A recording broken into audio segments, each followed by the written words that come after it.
यह कहानी राजस्थान के कोटा शहर की एक भूतिया हवेली के बारे में है। यह हवेली राजा महाराजा के समय में बनाई हुई थी, लेकिन पिछले 18 सालों से इस हवेली में आज तक कोई भी रहने के लिए नहीं आया है। इच्छा होने पर भी इस हवेली में कोई भी नहीं रह पा रहा था, क्योंकि लोगों का कहना थी कि इस हवेली में भूत प्रेत का साया है।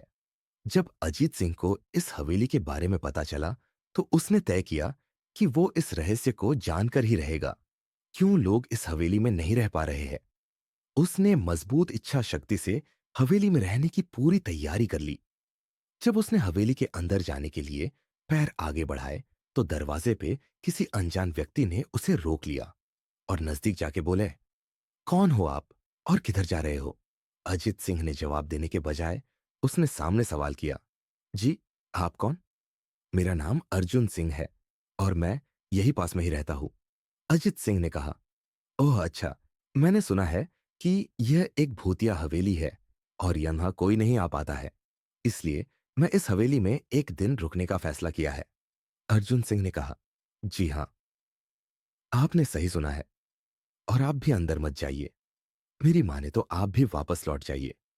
यहां बहुत खतरा है। यह सुनकर अजीत सिंह खुश हो गया, जैसे उन्हें कोई लॉटरी लग गई हो। अर्जुन ने उसकी खुशी को देखकर बोला, आप क्यों खुश हो रहे हो? आपको तो भूत का नाम सुनकर डर लगना चाहिए। शायद आपको पता नहीं होगा कि मैं भूत प्रेत में काफी दिलचस्पी रखता हूं। अगर इस हवेली में भूत है, तो मैं अंदर जरूर जाऊंगा और सारी सच्चाई का पता भी लगाऊं। गए इतना कहकर अजीत सिंह उस हवेली में चले गए। अंदर जाके अजित ने अपनी बैग को साइड में रखा और हवेली के चारों ओर देखने लगा। सारे रूम भी चेक कर लिए। बाद में ड्राइंग रूम में आके सोफे पर बैठ गया। उसने वहां बैठकर दारू के 2-4 पैग भी पिए। वहीं अचानक उस रूम में लाइट का एक बल्ब चालू बंद होने लगी, लेकिन अजीत ने उस पर ध्यान नहीं दिया। थोड़ी देर बाद दूसरा बल्ब चालू बंद होने लगा। फिर तो हवेली की सारी लाइट चालू बंद होने लगी। ये सब देखकर अजीत अपनी जगह पे खड़ा हो गया और संपूर्ण सावचेत हो गया। अचानक उसके सामने एक छोटा टेबल हवा में उड़ने लगा। करीबन 6 फुट हवा में ऊपर जाके गोल गोल घूमने लगा और बाद में अजीत की ओर तेजी से आने लगा। अजीत ने तुरंत ही अपने जगह बदल दी और दूसरी ओर चला गया, और वो टेबल वहीं जाके गिरा जहां अजीत खड़ा था। अजीत कुछ समझ पाता उतने में सोफे की शीट उसकी ओर आने लगी। वो जल्द खड़ा हो गया और छलांग लगा के दूसरी ओर कूद गया, जिसके कारण सोफा दीवार को टकराया और अजीत बच गया। अचानक सब कुछ शांत हो गया। अजीत ने चारों ओर सतर्कता से देखा और बड़ी आवाज में बोला, तुम जो भी हो सामने आकर के बात करो। वन ही एक बड़ी परछाई उसके सामने आई। अजित ने उस परछाई को देखकर बोला, कौन हो तुम और क्यों मुझे मारना चाहते हो? परछाई, तुम्हारी भूल के कारण अजित। मेरी भूल? मैंने कौन सी भूल की? परछाई, इस हवेली में आने की भूल। मैं किसी को भी इस हवेली में खुश नहीं देख सकता। अजित, लेकिन क्यों? वो परछाई ने जवाब दिया, आज से 18 साल पहले इस हवेली के मालिक ने मुझे यहीं पे ही मार डाला था। मेरी कोई गलती भी नहीं थी। इस कारण की वजह से मेरी आत्मा इस हवेली में भटकती रहती है।